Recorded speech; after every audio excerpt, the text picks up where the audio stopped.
ನಮಸ್ಕಾರ. ಇವತ್ತಿನ ಈ ವಿಶೇಷ ವಿಶ್ಲೇಷಣೆಯಲ್ಲಿ ನಾವು ಒಂದು ಬಹು ಮುಖ್ಯವಾದ ವಿಚಾರವನ್ನ ಚರ್ಚೆ ಮಾಡ್ತಿದ್ದೀವಿ. ದೇಶಾದ್ಯಂತ ಈಗ ಒಂದು ದೊಡ್ಡ ಸುದ್ದಿ ಕಾಡ್ಗಿಚ್ಚಿನಂತೆ ಹರಡ್ತಾ ಇದೆ. ಅದೇನಂದ್ರೆ ನಮ್ಮ ದೇಶದಲ್ಲಿ ಮತ್ತೆ ಲಾಕ್ಡೌನ್ ಆಗುತ್ತಾ ಅಂತ. ಹೌದು, ಪ್ರಧಾನಿ ನರೇಂದ್ರ ಮೋದಿಯವರು ನೀಡಿದ್ದಾರೆ ಎನ್ನಲಾದ ಇತ್ತೀಚಿನ ಕೆಲವು ಹೇಳಿಕೆಗಳು ಇಂಥದ್ದೊಂದು ಭೀತಿಯನ್ನ ಹುಟ್ಟುಹಾಕಿವೆ. ಹಾಗಾದ್ರೆ ಈ ಸುದ್ದಿಯ ಅಸಲಿ ಸತ್ಯ ಏನು? ಆ ಮೂಲ ಸಂದೇಶದ ಅರ್ಥವೇನು? ಬನ್ನಿ ನೇರವಾಗಿ ವಿಷಯಕ್ಕೆ ಹೋಗೋಣ.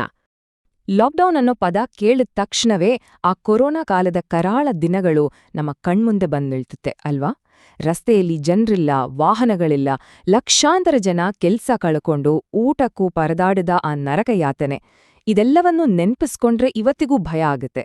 ಅದಕ್ಕೇನೆ ಪ್ರಧಾನಿಯವರ ಈ ಲೇಟೆಸ್ಟ್ ಹೇಳಿಕೆ ಸಹ ಸಾರ್ವಜನಿಕರಲ್ಲಿ ಒಂದು ದೊಡ್ಡ ಮಟ್ಟದ ಆತಂಕವನ್ನ ಸೃಷ್ಟಿ ಮಾಡಿದೆ. ಆದ್ರೆ ನಾವು ನಿಜವಾಗ್ಲೂ ಇನ್ನೊಂದು ಲಾಕ್ಡೌನ್ ಎದುರಿಸ್ತಿದೀವಾ? ಇಲ್ಲಿ ನಾವು ಒಂದು ಮುಖ್ಯವಾದ ವ್ಯತ್ಯಾಸವನ್ನ ಸ್ಪಷ್ಟವಾಗಿ ಅರ್ಥ ಮಾಡ್ಕೊಳ್ಬೇಕು. ಪ್ರಧಾನಿಯವರು ಹೇಳ್ತಿರೋದು ನಾವೆಲ್ಲರೂ ಮನೆಯೊಳಗೆ ಬಂಧಿಯಾಗಿರಬೇಕಾದ ಭೌತಿಕ ಲಾಕ್ಡೌನ್ ಅಥವಾ ಫಿಸಿಕಲ್ ಲಾಕ್ಡೌನ್ ಬಗ್ಗೆ ಅಲ್ವೇ ಅಲ್ಲ.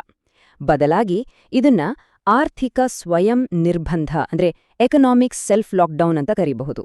ಅಂದ್ರೆ ನಮ್ಮನ್ನು ನಾವೇ ಆರ್ಥಿಕವಾಗಿ ಕಂಟ್ರೋಲ್ ಮಾಡ್ಕೊಳ್ಳೋದು, ಸ್ವಯಂ ಪ್ರೇರಿತವಾಗಿ ಮಿತವ್ಯಯವನ್ನ ರೂಢಿಸ್ಕೊಳ್ಳೋದು ಮತ್ತು ನಮ್ಮ ಕೆಲವು ಖರ್ಚುಗಳನ್ನ ನಾವಾಗಿಯೇ ಕಡಿತಗೊಳಿಸೋದು.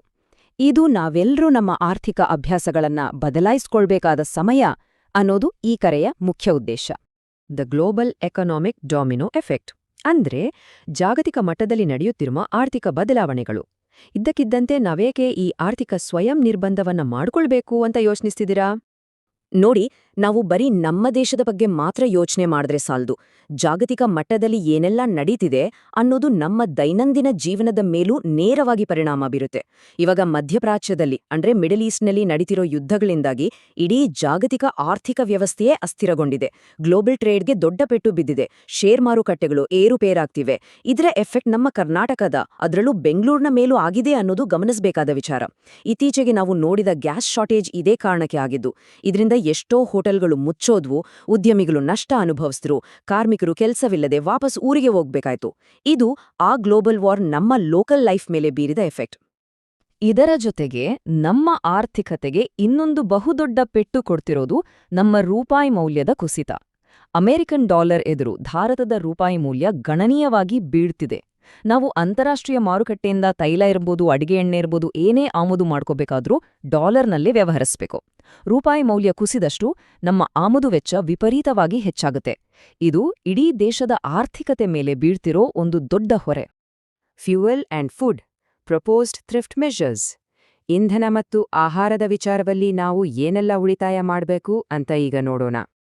ಈ ಆಮದು ವೆಚ್ಚ ಮತ್ತು ಆರ್ಥಿಕ ಹೊರೆಯನ್ನ ಕಡಿಮೆ ಮಾಡಲು ಕೆಲವು ದಿನನಿತ್ಯದ ಬದಲಾವಣೆಗಳನ್ನ ಅಳವಡಿಸಿಕೊಳ್ಳಲು ಸೂಚಿಸಲಾಗಿದೆ.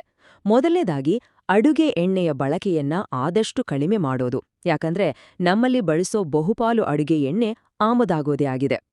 ಎರಡನೆಯದಾಗಿ ಮುಂಬರುವ ಪೆಟ್ರೋಲ್ ಡೀಸೆಲ್ ಅಭಾವವನ್ನ ತಡೆಯೋಕೆ ಸಾರ್ವಜನಿಕ ಸಾರಿಗೆ ಅಂದ್ರೆ ಬಸ್ ಅಥವಾ ಮೆಟ್ರೋಗಳನ್ನ ಹೆಚ್ಚಾಗಿ ಬಳಸೋದು, ಎಲೆಕ್ಟ್ರಿಕ್ ವಾಹನಗಳ ಖರೀದಿಗೆ ಒತ್ತು ನೀಡೋದು ಅಥವಾ ಅನಿವಾರ್ಯವಾಗಿ ಕಾರು ಬಳಸಲೇಬೇಕಾದಾಗ ಸ್ನೇಹಿತರು ಸಹೋದ್ಯೋಗಿಗಳ ಜೊತೆ ಕಾರ್ ಪೂಲಿಂಗ್ ಮಾಡೋದು. ಈ ಸಣ್ಣಪುಟ್ಟ ಬದಲಾವಣೆಗಳು ನಮ್ಮ ದೇಶದ ಇಂಧನ ಆಮದಿನ ಅವಲಂಬನೆಯನ್ನ ಭಾರೀ ಪ್ರಮಾಣದಲ್ಲಿ ಕಡಿಮೆ ಮಾಡಬಲ್ಲವು. ಮತ್ತೆ ಈ ನಿಟ್ಟಿನಲ್ಲಿ ಕೇಳಿಬರ್ತಿರುವ ಇನ್ನೊಂದು ಬಹುಮುಖ್ಯವಾದ ತಂತ್ರ ಅಂದ್ರೆ ವರ್ಕ್ ಫ್ರಮ್ ಹೋಮ್. ಕೋವಿಡ್ ಟೈಮಲ್ಲಿ ನಾವೆಲ್ಲರೂ ಅನಿವಾರ್ಯವಾಗಿ ಮನೆಯಿಂದಲೇ ಕೆಲಸ ಮಾಡಿದ್ವಿ, ಹೌದಲ್ವಾ? ಈಗ ಅದೇ ಪದ್ಧತಿಯನ್ನ ಒಂದು ರಾಷ್ಟ್ರೀಯ ಇಂಧನ ಉಳಿತಾಯ ತಂತ್ರವಾಗಿ ಮತ್ತೆ ಜಾರಿಗೆ ತರುವ ಬಗ್ಗೆ ಪ್ರಸ್ತಾಪಿಸಲಾಗಿದೆ. ಜನ ಮನೆಯಿಂದಲೇ ಕೆಲಸ ಮಾಡಿದ್ರೆ ಪ್ರತಿದಿನ ಆಫೀಸ್ಗೆ ಓಡಾಡುವ ಲಕ್ಷಾಂತರ ಖಾಸಗಿ ವಾಹನಗಳು ರಸ್ತೆಗೆ ಇಳಿಯೋದೇ ಇಲ್ಲ. ಇದರಿಂದ ಎಷ್ಟೊಂದು ಅಪಾರ ಪ್ರಮಾಣದ ಇಂಧನ ಉಳಿಯುತ್ತೆ, ಒಮ್ಮೆ ಯೋಚನೆ ಮಾಡ್ನೋಡಿ. The ultimate pause, halting gold purchases. ಇದೀಗ ನಾವು ಪ್ರಧಾನಿಯವರ ಸಂದೇಶದಲ್ಲಿದೆ ಎನ್ನಲಾದ ಅತ್ಯಂತ ಅಚ್ಚರಿಯ, ದಿಟ್ಟ ಮತ್ತು ಬಹುಶಃ ಅಷ್ಟೇ ಚರ್ಚಾಸ್ಪದವಾದ ಒಂದು ವಿಚಾರದ ಕಡೆ ಬರೋಣ. ಅದೇ ಚಿನ್ನದ ಖರೀದಿಗೆ ತಡೆ. ಇವತ್ತಿನ ಮಾರ್ಕೆಟ್ ರೇಟ್ ನೋಡಿದ್ರೆ ನಿಜಕ್ಕೂ ಆಶ್ಚರ್ಯ ಆಗತ್ತೆ. ಕೇವಲ 1 ಗ್ರಾಂ 22 ಕ್ಯಾರೆಟ್ ಚಿನ್ನದ ಪ್ರಸ್ತುತ ಬೆಲೆ ಸುಮಾರು 13,800 ರಿಂದ 14,000 ರೂಪಾಯಿಗಳ ಆಸುಪಾಸಿನಲ್ಲಿದೆ. ಬೆಲೆ ಇಳಿಯುತ್ತೆ ಅಂತ ಕಾಯ್ತಿರೋರಿಗೆ ನಿರಾಸೆನೇ ಮಿಕ್ಕಿದೆ. ಆದ್ರೂ ಚಿನ್ನದ ಮೇಲಿನ ವ್ಯಾಮೋಹ ಸ್ವಲ್ಪನೂ ಕಡಿಮೆ ಆಗಿಲ್ಲ.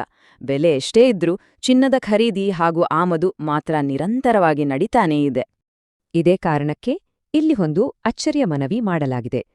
ಮುಂದಿನ ಒಂದು ಪೂರ್ಣ ವರ್ಷದವರೆಗೆ ಬಂಗಾರ ಖರೀದಿಸುವುದನ್ನ ಸಂಪೂರ್ಣವಾಗಿ ನಿಲ್ಲಿಸಿ, ಹಬ್ಬಗಳು ಮತ್ತು ಮದುವೆಗಳಂತಹ ಸಮಾರಂಭಗಳಿಗೂ ಸಹ ಚಿನ್ನ ಖರೀದಿಸಬೇಡಿ ಅನ್ನೋದು ಆ ಹೇಳಿಕೆಯ ಮುಖ್ಯ ಸಾರಾಂಶ. ಜಾಗತಿಕ ಆರ್ಥಿಕ ಬಿಕ್ಕಟ್ಟಿನ ಈ ಸಮಯದಲ್ಲಿ ನಮ್ಮ ದೇಶದ ಆರ್ಥಿಕತೆಯನ್ನ ಬ್ಯಾಲೆನ್ಸ್ ಮಾಡಲು, ಆರ್ಥಿಕ ಚೌಕಟ್ಟನ್ನು ಸ್ಥಿರವಾಗಿಡಲು ಸಾರ್ವಜನಿಕರು ಇಂಥದೊಂದು ಕಠಿಣ ನಿರ್ಧಾರ ತೆಗೆದುಕೊಳ್ಬೇಕು ಅಂತ ವಿನಂತಿಸಲಾಗಿದೆ. ಇದು ನಿಜಕ್ಕೂ ಒಂದು ದೊಡ್ಡ ಹೆಜ್ಜೆಯಾಗಿದೆ. ದ ಪೊಲಿಟಿಕಲ್ ಪುಷ್ಬ್ಯಾಕ್ ಅಂದ್ರೆ ರಾಜಕೀಯ ವಿರೋಧ. ಸಹಜವಾಗಿಯೇ ಇಷ್ಟೊಂದು ದೊಡ್ಡ ಮಟ್ಟದ ಆರ್ಥಿಕ ನಿರ್ಧಾರಗಳು ಚರ್ಚೆಗೆ ಬಂದಾಗ ಅಲ್ಲಿ ರಾಜಕೀಯ ಪ್ರತಿಕ್ರಿಯೆಗಳು ಬರದೇ ಇರಲು ಸಾಧ್ಯವೇ ಇಲ್ಲ. ವಿರೋಧ ಪಕ್ಷಗಳು ಇದಕ್ಕೆ ಹೇಗೆ ರಿಯಾಕ್ಟ್ ಮಾಡ್ತಿವೆ ಅಂತ ನಾವು ವಸ್ತುನಿಷ್ಠವಾಗಿ ಗಮನಿಸೋಣ. ವಿರೋಧ ಪಕ್ಷಗಳು ಸರ್ಕಾರದ ಈ ಕ್ರಮಗಳನ್ನ, ಈ ಸಲಹೆಗಳನ್ನ ಸಂಪೂರ್ಣವಾಗಿ ತಿರಸ್ಕರಿಸಿವೆ. ಸಾಮಾನ್ಯ ಜನರ ಮೇಲೆ ಇಂತಹ ಆರ್ಥಿಕ ಹೊರೆಗಳನ್ನ ಹಾಕೋದು, ಮಿತವ್ಯಯ ಮಾಡಬೇಕು ಅಂತ ಕಠಿಣ ಷರತ್ತುಗಳನ್ನ ವಿಧಿಸೋದು ಖಂಡಿತವಾಗಿಯೂ ಸಮಂಜಸ ಅಲ್ಲ ಅಂತ ಅವರು ತೀವ್ರವಾಗಿ ಆಕ್ಷೇಪ ವ್ಯಕ್ತಪಡಿಸುತ್ತಿದ್ದಾರೆ. ದೇಶದ ನಾಗರಿಕರು ಈ ಷರತ್ತುಗಳನ್ನ ಒಪ್ಕೊಳ್ಳೋಕೆ ಸಾಧ್ಯನೇ ಇಲ್ಲ ಅನ್ನೋದು ವಿಪಕ್ಷಗಳ ದೃಢವಾದ ನಿಲುವಾಗಿದೆ. ಬರೀ ವಿರೋಧ ಮಾಡೋದು ಮಾತ್ರವಲ್ಲ, ಈ ಬಗ್ಗೆ ಸ್ಪಷ್ಟನೆ ಪಡೆಯಲು ವಿರೋಧ ಪಕ್ಷಗಳು ತಕ್ಷಣವೇ ಸಂಸತ್ತಿನ ವಿಶೇಷ ಅಧಿವೇಶನ ಕರಿಬೇಕು ಅಂತ ತುರ್ತು ಬೇಡಿಕೆ ಇಟ್ಟಿವೆ. ಈ ಆರ್ಥಿಕ ಕಾರ್ಯತಂತ್ರಗಳ ಬಗ್ಗೆ, ಪ್ರಧಾನಿ ಅವರ ಹೇಳಿಕೆಗಳ ಬಗ್ಗೆ ನೇರ ಚರ್ಚೆ ಆಗ್ಲೇಬೇಕು ಅಂತ ಅವರು ಪಟ್ಟು ಹಿಡಿದಿದ್ದಾರೆ.